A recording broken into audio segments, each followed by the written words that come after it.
Então, hoje nós vamos tratar aqui de uma continuidade na soteriologia. A soteriologia, como você já deve ter entendido, aprendido, é a ideia daquilo que a Bíblia fala sobre salvação. Você vai perceber que nós já estamos no nosso 8º encontro. E até aqui nós trabalhamos, o pastor Fernando trabalhou os primeiros encontros a respeito, salvos do quê? Salvos por quê? E estabeleceu bem a base a respeito da salvação, trazendo a ideia de como a salvação é simples. Ela é tão simples que até uma criança consegue compreender. Mas existem aspectos que estão incluídos que muitas vezes as pessoas não estudam. Então, por exemplo, nós trabalhamos aqui nos nossos outros encontros características da soteriologia que são um pouco mais espinhosos, né? Espinhosos como predestinação, eleição, lembram? E agora, nos nossos últimos encontros, nós trabalhamos com aspectos da salvação, mas que hoje vão ser vistos de uma maneira mais resumida. O que eu quero dizer para vocês? Hoje nós vamos falar a respeito da redenção. Semana passada e semana retrasada, nós falamos de aspectos que incluem a redenção, mas eles são mais... A gente trabalhou com uma característica mais específica. Vou explicar. Imagine que a redenção é o guarda-chuva maior daquilo que nós vamos falar sobre o que Cristo fez por nós. Ele nos salvou, mas do quê? Então nós vimos aspectos mais específicos nas aulas anteriores. O primeiro, lembram, era a aquisição. E na aquisição, nós trabalhamos com a ideia do valor pago. Você lembra? A ideia de que o sangue de Cristo foi o valor que ele nos adquiriu. E falamos bastante a respeito de que esse valor ele é incomparável com qualquer coisa nessa terra. Por isso, deveríamos ter valorização a respeito disso. Aí, semana passada, falamos da libertação. Então, você percebe que a aquisição, nós trabalhamos com a ideia do preço pago, o valor do pagamento, sangue precioso de Cristo. Na libertação, a ênfase foi na forma. Qual foi a forma? Nós vimos que Jesus ele troca de lugar para nos salvar. Em outras palavras, ele leva aquilo que é nosso, condenação e morte pelo pecado, e nos dá aquilo que é dele. Uma posição diante de Deus de justiça. Deus olha os crentes, não por causa deles, por causa de Cristo, com um aspecto favorável. Entendeu? E hoje nós vamos falar da redenção, e a redenção nós poderíamos dizer que é o resumo desses aspectos mais específicos. A aquisição é encontrada na redenção, a libertação é encontrada na redenção. Então, se você fosse parar para pensar o que cada coisa quer dizer, a redenção seria o voo panorâmico. Então, você imagina que você está de avião, voa sobrevoando a cidade de Passo Fundo, e você consegue enxergar as casas, mas não no detalhe. Então, a redenção ela trata com um aspecto mais periférico, ou pelo menos é como nós vamos tratar. E a aquisição e a libertação, elas são aspectos mais aprofundados, como se você descesse do avião e fosse olhar ao vivo as coisas. Entendeu? Então é assim que nós vamos trabalhar aqui e é assim que eu quero que você entenda. Então a ideia de redenção na Bíblia, eu creio que o texto que mais apresenta esse aspecto completo de aquisição e libertação é o texto de Isaías 53. Aqui eu não tenho ele na íntegra, você vai ver que eu tenho alguns parênteses aí, mas é por quê? Porque o texto era muito extenso e a parte que mais nós precisamos entender, ela está destacada aqui. Então, olha só, lembrando que esse texto, ele já foi exposto aqui na igreja, certo? Então, você tem como ir lá e procurar ele no YouTube e vai estar lá. Olha o que diz aí. Agora, preste atenção enquanto nós lermos, que você vai perceber os aspectos disso. Aspectos de valor pago, aspectos de substituição. Olha só. Certamente, ele tomou sobre si as nossas enfermidades. Substituição. E as nossas dores levou sobre si. E nós o considerávamos como aflito, ferido de Deus e oprimido. Mas ele foi traspassado por causa das nossas transgressões e esmagado por causa das nossas iniquidades. O castigo que deveria ser nosso, o castigo agora que traz a paz, estava sobre ele. Você entendeu? Você não é mais castigado. Cristo recebeu o castigo no seu lugar. E por causa desse castigo que ele recebeu, você tem paz com Deus. E ele continua dizendo: mas o Senhor fez cair sobre ele a iniquidade de todos nós. Foi ferido por causa da transgressão do meu povo. E aqui, no caso do profeta Isaías, ele se inclui quando ele faz essa narrativa. E aí depois ele continua dizendo: quando ele der a sua alma como oferta pelo pecado, a ideia aqui bem clara de libertação, justificará muitos, porque as iniquidades deles levará sobre si. Então Jesus faz uma troca. Ele leva aquilo que ele deveria, aquilo que nós deveríamos pagar, e ele nos dá aquilo que nós não deveríamos ter, que é a graça e a salvação.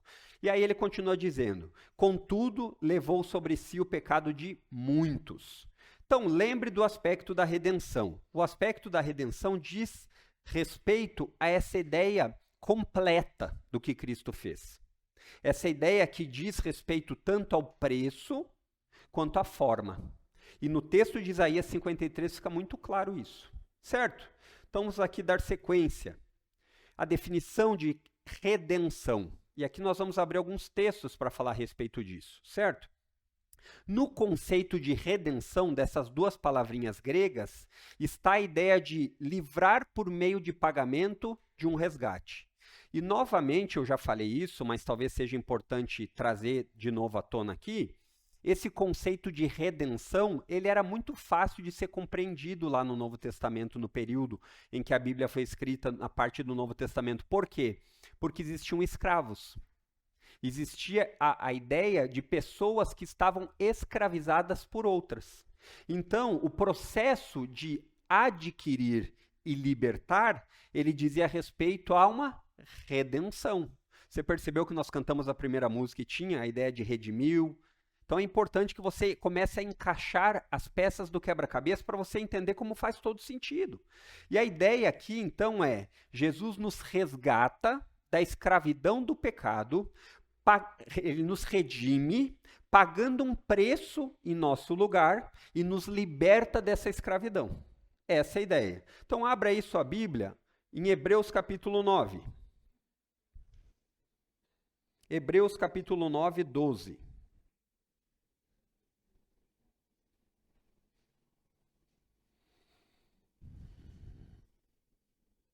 Talvez se você pudesse entender o livro de Hebreus, você poderia dizer algo mais ou menos assim, não sendo simplista demais. O livro aos Hebreus, essa carta, você consegue perceber o aspecto de transitoriedade. Então ele lida com um aspecto de Antigo Testamento, sacrifício de animais e tudo mais, a maneira como eram pagos preços pelo resgate.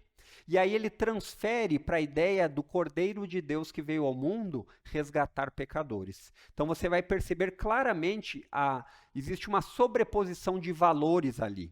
A antiga aliança não é que ela não tinha valor, mas ela fica completamente incomparável com a nova aliança.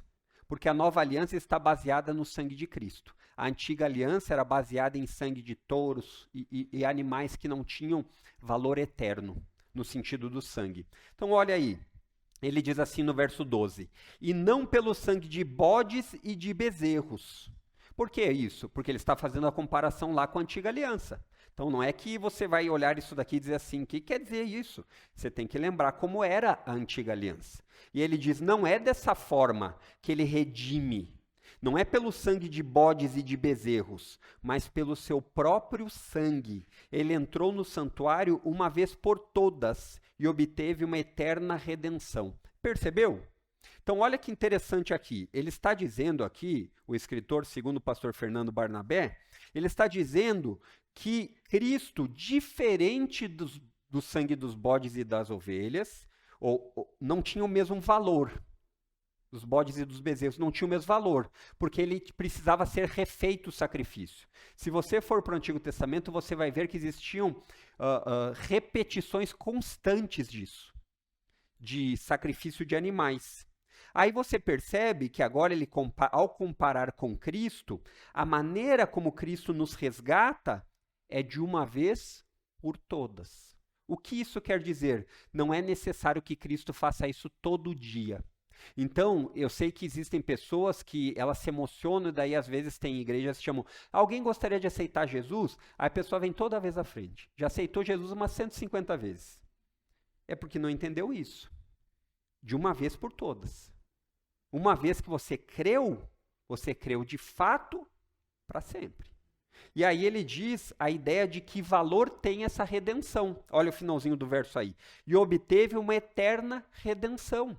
Um resgate que tem valor no presente e até a eternidade. Diferente de como era no Antigo Testamento, que esses resgates eles apontavam para o resgate que Cristo daria, eles precisavam ser repetitivos. Então aqui você percebe que todas aquelas religiões que vão ensinar salvação por obras, salvação por algum tipo de confissão de libertação de algo, ela acaba deixando de lado a ideia do valor da redenção de Cristo, um valor eterno. Agora volte aí sua Bíblia para Romanos capítulo 3. Romanos capítulo 3.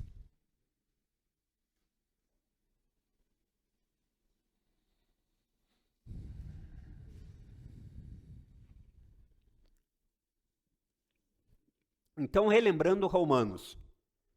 A carta aos Romanos, ela começa com uma saudação. Paulo se apresenta, diz a quem ele está escrevendo, e aí ele passa um trecho muito longo, depois do capítulo 1, falando a respeito do pecado. Então, na carta aos Romanos, Paulo estabelece uma base bem escura a respeito da humanidade. Ele vai falar que a humanidade está condenada, mesmo aqueles que não conhecem a Bíblia, porque a sua consciência aponta. Então, aquilo que nós falamos de revelação geral. E agora, aqui no capítulo 3, verso 24, ele vai falar a ideia de que todos os seres humanos estão condenados, escravos. E um escravo, para ser liberto, ele precisa ser resgatado, redimido. É a ideia que alguém tem que ir lá e comprar ele da sua escravidão. Então, olha o que diz o verso 24. Sendo justificados gratuitamente. Justificados é a ideia de uma posição diante de Deus, que Deus olha e diz, não culpado. Na ideia de um tribunal, onde o juiz vai decretar a sentença, e ele diz assim, você não está mais condenado. Então é isso que é justificados, gratuitamente, ou seja, não foi pelos seus méritos, mas por sua graça, favor imerecido.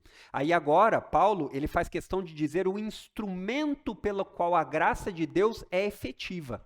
Então a ideia é que existe um método de um mediante. Então somos salvos pela graça, ok, mas de que forma? Agora ele diz, mediante a redenção que há em Cristo Jesus. Então, no resgate de Jesus pelos escravizados, agora ele dá salvação.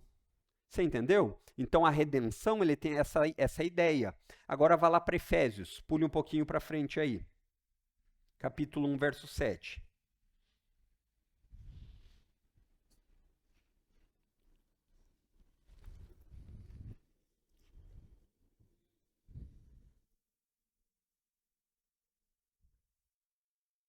É interessante esse capítulo aqui de Efésios, que ele chega a ser uma doxologia, uma expressão de louvor da salvação. Então, se você começar no 6, você vai ver ele explicando por que Deus faz isso, salvar. Ele diz assim, para louvor da glória de sua graça. Então, para que a graça de Deus seja devidamente valorizada, que ele nos concedeu gratuitamente no amado. E aí agora ele diz, que amado? Jesus. E o verso 7 começa dizendo assim, nele, em Jesus, temos a redenção, temos o resgate pelo seu sangue, a remissão dos pecados, segundo a riqueza da sua graça. Percebeu? Fica bem claro, né? Fica bem claro a ideia de que nós precisamos ser resgatados. Eu me arrisco a dizer, irmãos, que talvez as maiores dificuldades que nós enfrentamos como crentes é de trazer a teologia ou a parte técnica, teórica da mente para a vida diária. Como isso, saber que eu sou resgatado, deveria impactar a minha vida, não é? Ao olhar isso, o normal seria de olhar isso e dizer assim: não importam as circunstâncias, eu fui resgatado da escravidão do pecado. Agora, a gente sabe que no dia a dia, nem sempre a gente consegue vislumbrar toda essa beleza. Como você deve fazer? Você deve se relembrar todos os dias, porque a gente esquece. Eu sei que no dia a dia, a gente fala que não dói a canela até tomar uma canelada. Daí a gente diz assim: não é tão fácil assim passar com a dor na canela. Não é assim? E assim é o sofrimento. Às vezes a gente pode ser facilmente movido a dizer assim: Deus é soberano, Deus sabe de todas as coisas. Mas quando o momento da adversidade vem, muitas vezes aquilo que nós sabemos na teoria tem que vir para a prática. E essa ideia do resgate é algo que você tem que constantemente lembrar. Por quê? Porque imagina se você entender que o preço que foi pago pela sua vida é o preço do que tem de mais precioso no universo. E não porque você merecia, mas por amor. Você entendeu? Porque assim, nós corremos o risco às vezes de pensar que Deus nos salvou, afinal de contas nós somos a pérola da criação, a joia. É verdade, Deus fez os seres humanos como a parte mais importante. Mas isso não quer dizer que Deus fosse obrigado ou que ele fosse carente do nosso amor. Né? Eu não sei se você já viu alguns filmes aí que retratam a ideia da mitologia grega. Então você vai perceber que um dos aspectos que eles enfatizam é o seguinte: esses deuses gregos, eles são meio fracotes. E aí, para eles ficarem fortes, você precisa orar a eles. Conforme a oração chega, eles vão ficando... Deus não é assim. Deus não depende da nossa oração. Se você não orar de hoje para o resto da sua vida, ele não vai deixar de ser Deus. Mas você vai fazer um baita de um estrago na sua vida. E aí, por fim, aqui, abra lá em Mateus 20, 28.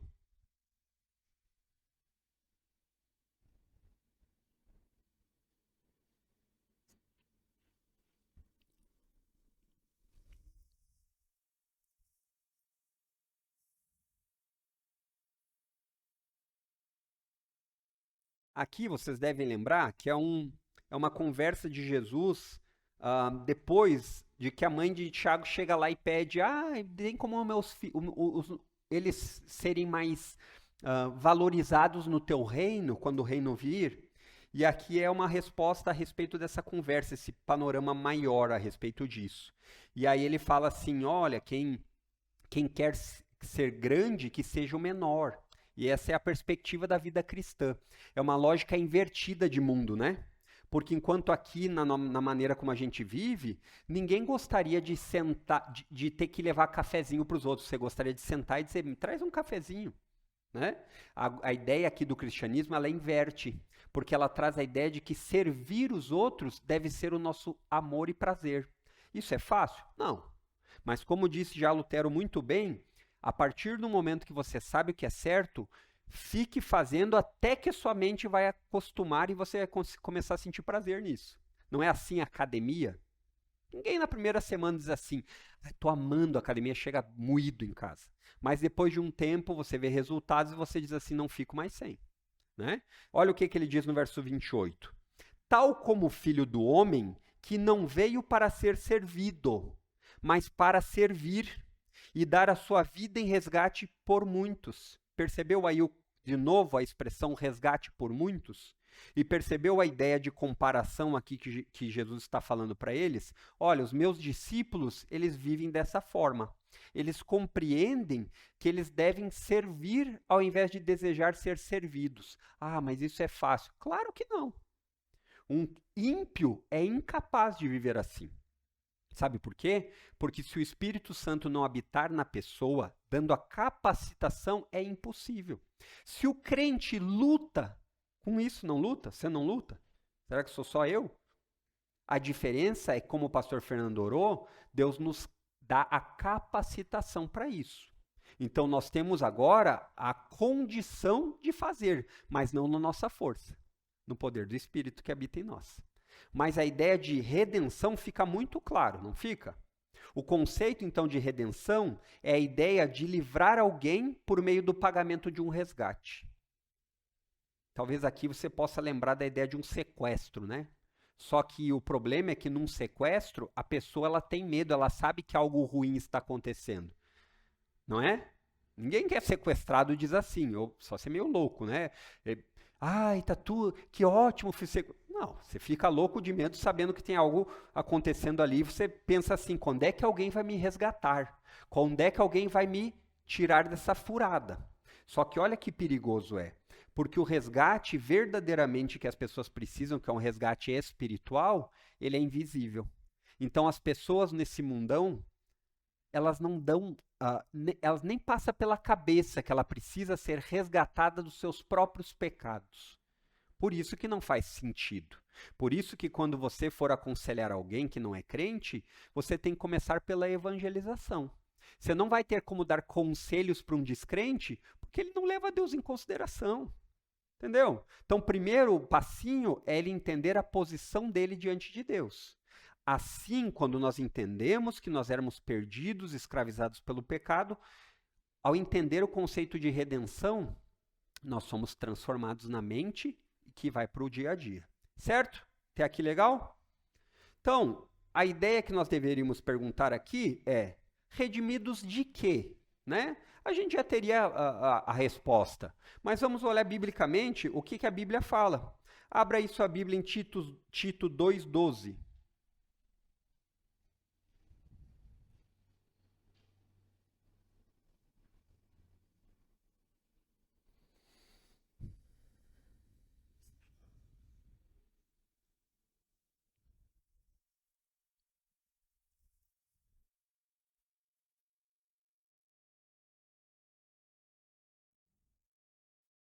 O capítulo aqui, ele começa, esse capítulo 2, falando da graça salvadora de Deus. Então, esse é o início do capítulo. Você vai ver que ele fala assim, o início do capítulo não, o início desse trecho, né, o verso 11. Ele diz assim, porque a graça de Deus se manifestou trazendo salvação a todos. Percebeu? Então, você percebe o que é o objetivo que Deus envia a graça para salvar. Então, aqui só explicando a ideia de todos, o pastor Fernando já gastou um tempo no domingo aqui, não está dizendo todo e qualquer ser humano. A ideia aqui é de falar de maneira generalizada a todos os seres humanos, mas não cada um especificamente, certo? Então, assim, a salvação é manifesta a todos, mas nem todos são salvos. E aí o verso 12 diz, redimidos para quê? Ela nos educa para que, renegadas a impiedade e as paixões mundanas, vivamos neste mundo de forma sensata, justa e piedosa. Então, nós somos resgatados não para viver do jeito que, fui salvo uma vez salvo, salvo para sempre, então não importa como vamos viver. Não. Biblicamente, nós somos resgatados por uma novidade de vida. A diferença é que antes nós éramos escravos do pecado, e uma vez resgatados, quem resgata, lembram? Quem resgata vira dono. Então você, se você creu em Cristo e foi resgatado por Ele, Ele é o seu dono. Então você não vive para como você quer. Você vive para que o seu dono seja glorificado. E aí ele diz a ideia, vivamos neste mundo. Então percebe que a carta aqui, a Tito, ela não fala a ideia de isolamento. Então como crente você se isola e não se mistura mais. Não. Você de fato tem lugares que você não vai mais. Mas a ideia é que na maneira que você vive diariamente, no trabalho, em casa, você lembre que você deve abandonar as paixões mundanas. O que é abandonar as paixões mundanas? É lembrar que aquilo que é pecado não é bom. Aquilo que é pecado desonra a Deus. Então, quando a gente pensa em aconselhamento com alguém, a gente pensa em coisas do tipo assim: você se arrepende dos seus pecados? E a pessoa diz assim: eu sei que era errado. Não é isso. Saber que é errado, qualquer um sabe. Mas você se arrepende daquilo que você disse que era errado? E a pessoa diz, não dá nenhuma demonstração. Aí você vê que ela não está fugindo da iniquidade. A iniquidade é a ideia de uma impiedade diante de Deus. O que é uma impiedade diante de Deus? Alguém que vive sua vida sem levar Deus em consideração. Nós somos redimidos para viver uma vida que leva Deus em consideração, certo? Então fomos redimidos de quê? Da iniquidade. Aí a outra pergunta que nós poderíamos fazer é: e tem mais algum complemento a respeito disso? Tem. Abra sua Bíblia lá em 1 de Pedro, capítulo 1.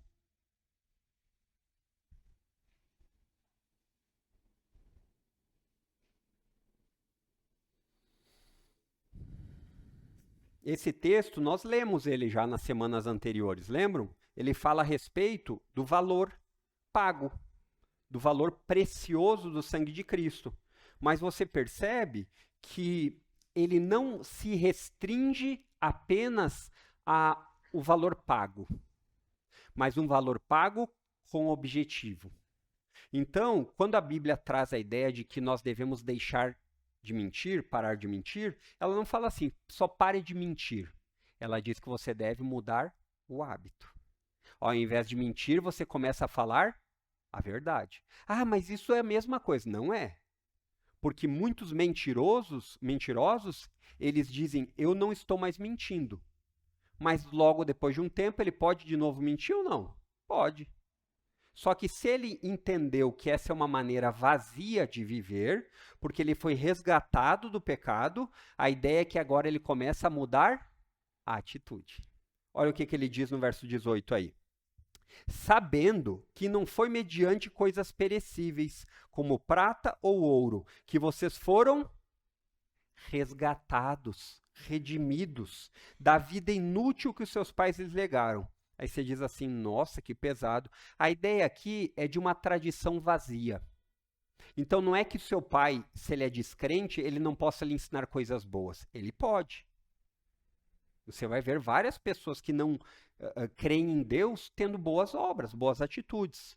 O ponto é que diante de Deus, quando uma pessoa vive, por melhor que ela faça, sem levar a Cristo em consideração e o resgate que vem por meio dele, ela vive uma vida vazia. Pesado, né? Você entendeu? Então a ideia aqui não é a questão de fazer ou não fazer boas obras, mas é a partir do entendimento da onde você foi resgatado, aí você faz as boas obras. Para quê? Para que Deus seja reconhecido na sua vida, para que ele seja glorificado. Certo? Até aqui, beleza? Então, a ideia aqui que talvez você nunca tenha pensado é que abrangência temporal tem a redenção. O que eu quero dizer com isso? Eu quero dizer com isso que, por exemplo, se você está devendo no cartão de crédito e você paga aquela fatura no mês, você pagou por uma vez por todas? Não precisa mais pagar? Infelizmente precisa, né? Se você é como eu, que daí no mês seguinte chega a fatura, você olha e diz assim, essa redenção que aconteceu no mês passado já não vale para o mês agora. Tem que de novo pagar e pagar e pagar. Mas será que com Cristo é assim também? Qual é o aspecto de abrangência temporal, será?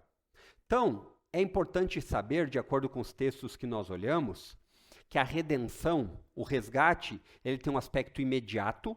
No momento que você crê em Cristo, você é resgatado. Então, ele tem um aspecto imediato e presente. E será que para aí? Que isso aqui a gente diria, né? Fomos salvos. Não falaríamos? Falaríamos. Mas e no futuro? Então, a redenção tem um aspecto também que não é só imediato e presente, mas tem um aspecto definitivo e futuro. Por que futuro? Porque ela não aconteceu de maneira completa. Cristo não precisa morrer de novo. Mas nós estamos num processo de transformação até o momento que o nosso resgate terá sido feito por completo. Aquilo que a Bíblia chama de glorificação. Abra aí a sua Bíblia em Romanos capítulo 8, verso 23.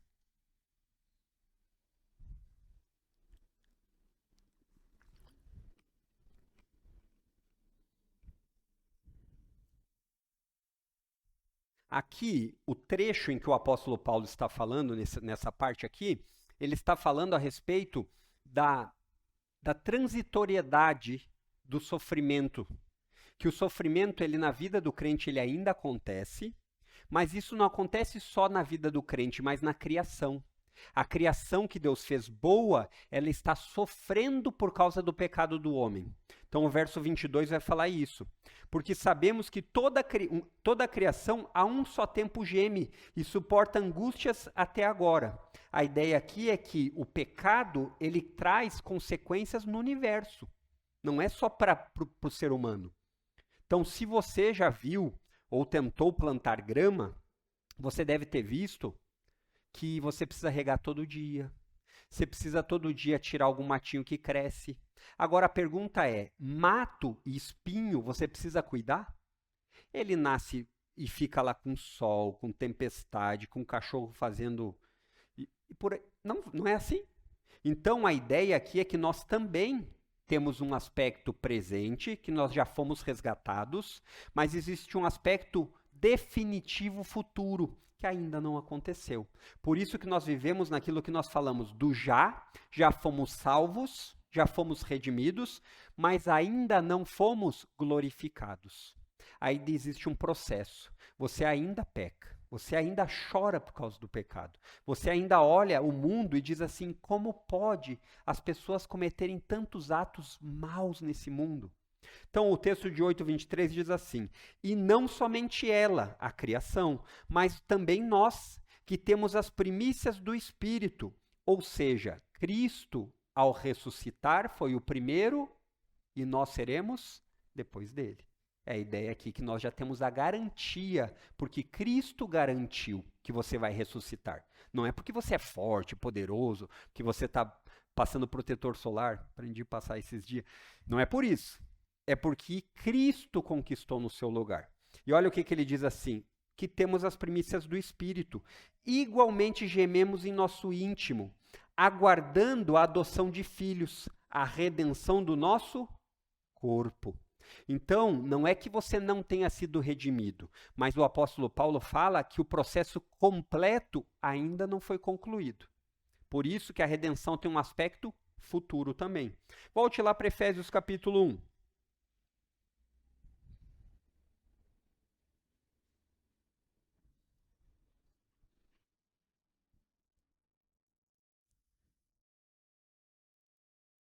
Olha o que diz. O Espírito é o penhor da nossa herança, até o resgate da sua propriedade, em louvor da sua glória. Sabe quando você... talvez não seja muito comum para nós, né? Mas, algum tempo atrás, as pessoas quando precisavam de algum empréstimo, elas iam dar alguma coisa para ser penhorada. Então ela normalmente levava, a gente vê às vezes nos filmes, né, um anel, alguma coisa, ela dizia assim, eu preciso de tanto. Então isso aqui vai ficar penhorado até que você volte pagar para resgatar. Qual é o problema? O problema é que nós somos incapazes de garantir que você vai conseguir voltar. Mas a Bíblia ensina que o Espírito de Deus que foi dado a nós por crer em Cristo, ele é o penhor, ele é a garantia que num dia, assim como Cristo foi ressuscitado dentre os mortos, você também vai ser. E aí ele diz, o resgate da sua propriedade. Então a ideia aqui é, você é propriedade de Deus em Cristo Jesus. E se você é a propriedade de Deus em Cristo Jesus, significa que aquele que é a pessoa mais poderosa do mundo não vai lhe abandonar. E agora pulei para o capítulo 4 de Efésios mesmo, verso 30.